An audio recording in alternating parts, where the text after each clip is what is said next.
January 24th, 1848. At Sutter's Mill in Coloma, California, a man found a rock that glimmered. That rock ultimately contained gold ore, and that single discovery and news of the discovery brought approximately 300,000 people to California from across the country and across the world. The gold rush was fueled by a desire for a life-changing payday. That's what drove these people. Now, what we know is there's a specific man that we're going to start talking about here. This man was named R.U. Darby, and he caught this gold fever, and he went west to dig and grow rich. He staked a claim, and he went to work with a pick and a shovel. The going was hard. This work was really hard. It was extremely dirty, yet his lust for gold and that elusive payday was definite. Now, after weeks of labor, weeks of hard labor with no return, he was rewarded by the discovery of the shining ore. He needed machinery to bring the ore to the surface, so, quietly, he covered up the mine, retraced his footsteps to his home in Maryland, told his relatives and a few neighbors of his strike. They got together money for the needed machinery and had it shipped out west. The first case or car of ore was mined and shipped to a smelter. You see, a smelter took the raw ore and refined it to what you see on the screen as precious gold. Now, what we know is, through that process, what came out proved that R.U. Darby had one of the richest mines in the state of Colorado. Now, just a few more cars of that ore, like it had been coming out, would completely clear the debt that he had incurred to buy the machinery. Life was good. Energy was high. Excitement was at a level it's never been before. Down went the drills. Up went the hopes of Darby. Then something happened. The vein of gold ore that he'd been mining disappeared. It literally vanished. They'd come to the end of the rainbow, as they say, and the pot of gold was no longer there. They drilled on, desperately trying to pick up the vein again and again, all to no avail. Finally, they decided to quit. They sold the machinery to a junk man for a few $100, and they took the train back home, tail between their legs. Some junk men are dumb, but not this one. No, this one, he's smart. He called in a mining engineer to look at the mine and do a little calculating. The engineer advised him that the project had failed because the owners were not familiar with fault lines. His calculations showed that the vein would be found just 3 feet from where Darby had stopped drilling. Turns out he was right. It's exactly where they found the gold. This very junk man took millions of dollars of ore from the mine because he knew enough to seek expert counsel before giving up. Most of the money which went into the machinery was procured through loans from friends and family and neighbors, all through the efforts of Darby, who at the time was a very young man. The money came from these relatives, these people he cared about and cared for him, and because of their faith in him. Well, ultimately, he paid back every dollar of it, although it took him years to do so. So what's the lesson? Here's what the book says. Before success comes in anyone's life, they are sure to meet much temporary defeat and perhaps some failure. When defeat overtakes someone, the easiest and most logical thing to do is quit. It's exactly what the majority of people do, yet those who go on achieving greatness, well, those people do something different. They take one more step. They make one more call. They send one more text. They have one more conversation. So I'm going to ask you guys some questions, and the first one I have for you here, for you to write down, I really hope that you will internalize this and take this to heart. The first question I have for you here is, what does your next step need to be? What's your one more step need to be in your business? What is your one more step, your one more thing need to be in your life? Now, what we know is Darby profited from his failure because he analyzed it and he found a lesson that it had to teach him. You see, what we know is every temporary defeat, every hard time, every failure inside of it contains a lesson if we go looking for it. Now, another good book. the 15 invaluable laws of growth. My mentor, John C. Maxwell, says this, and he's quoting from James Allen's As a Man Thinketh. He says this: people are anxious to improve their circumstances, but they're unwilling to improve themselves. They therefore remain bound. Where in your business are you remaining bound? What are you allowing to keep you stuck right where you are? Now, Bruce Springsteen, if you're not a Maxwell fan, you probably like Bruce Springsteen, I'm betting. Here's what he said: a time comes when you need to stop waiting for the man you want to become and start being the man that you want to be. You see, Maxwell also talks about this law of diminishing intent. And if you're not familiar with it, the law of diminishing intent says this. It says the longer you and I wait to do something we know that we should do now, right now, the greater the odds it will never actually do it.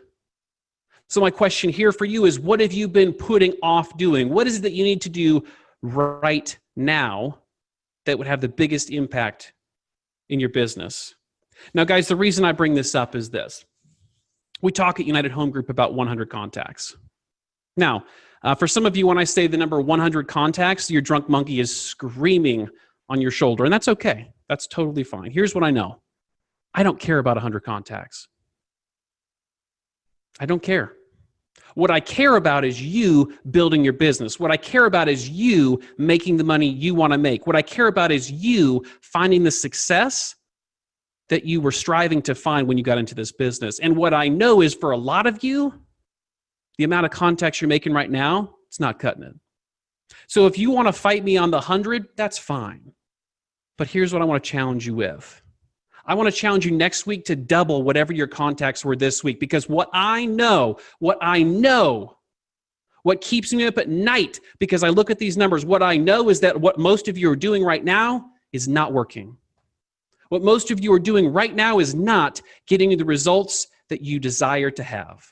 And so I'm going to challenge all of you. Only you can do this. I'm going to challenge all of you individually to look on the numbers reporting that you sent in and double it. Now, unfortunately, there's a lot of people who report zeros. There's a lot of you that report zeros. So for you, get to 50. Start small. Get to 50. If you report anything over 50, your target's 100. But guys, hear me clearly. The focus is not on the 100. The focus is on the activity required to get you to where you want to go. He said it would be better for somebody to go to the gym 2 hours a day and be completely working out incorrectly. Bad form, they're not getting any impact, but they're at the gym 2 hours a day. He said it's better for those people to be at the gym 2 hours a day, because at least a trainer could come alongside that person and help them improve form and function to get the results they're looking for. You understand, though, for that to even matter, that person has to be at the gym. So guys, if you're not happy with the results you're getting, the good news is you're in complete control of the outcome. Now, let's talk about the how. Now, if you guys have taken Bold, or you've been around Bold, or you've been a part of Keller Williams for any length of time, you've heard be, do, have. Now, what I put behind here is a picture of the game Monopoly. And the reason I put that here is this. Everyone that plays Monopoly, their ultimate goal is to put a hotel on Boardwalk. That's everybody's objective in the game. That's the pinnacle of success in the game of Monopoly, is for you to own a hotel on Boardwalk. And so everyone wants that outcome. Few people are willing to go through the steps necessary to achieve it. Now, what Monopoly teaches us is that it's a process, not an event. It's a process. You're not going to go from 0 contacts to 100. You're not going to go from 0 deals to 24 in a year. It's a process. You're going to have to build habits. You're going to have to become somebody that you're not yet currently. The question here is, who must I become to regularly do the activities necessary to get what it is I ultimately desire? So my question for you here is, who do you have to become every week such that you show up doing the activity that puts you on the path to achieve what it is you're setting out to achieve? A couple thoughts here I wrote down this morning, because I came in early thinking about this, completely changed what we were going to talk about today, because it's this important to me. Your success is this important to me. I scrapped what we were going to talk about and I put this together because that's how important your success is. Here's what I wrote down. You get in life what we tolerate. All of us. You and me, all of us, we're in this together. We get in life or get out of life what we tolerate. So another question for you right now is, what are you tolerating that's not serving you well? What inside of your business, your family, your relationships, your life, what things are you tolerating that aren't serving you well? Here's something else I wrote down. 99% of failures and successful people have things in common. There's one thing that 99% of them have in common. They both hate doing the same things. The difference is that the successful people do it anyway. Now, here's the good news and the bad news. It's a double-edged sword. I get it. I'm just like you. It's a double-edged sword.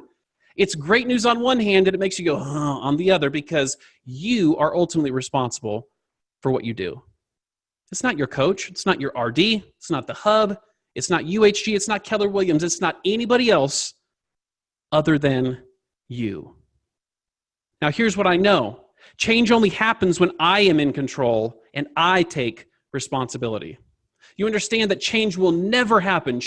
Lasting change will never occur if I'm putting blame or responsibility on anything or anyone outside of me. Gary says it this way: what if everything in life was happening for you instead of to you?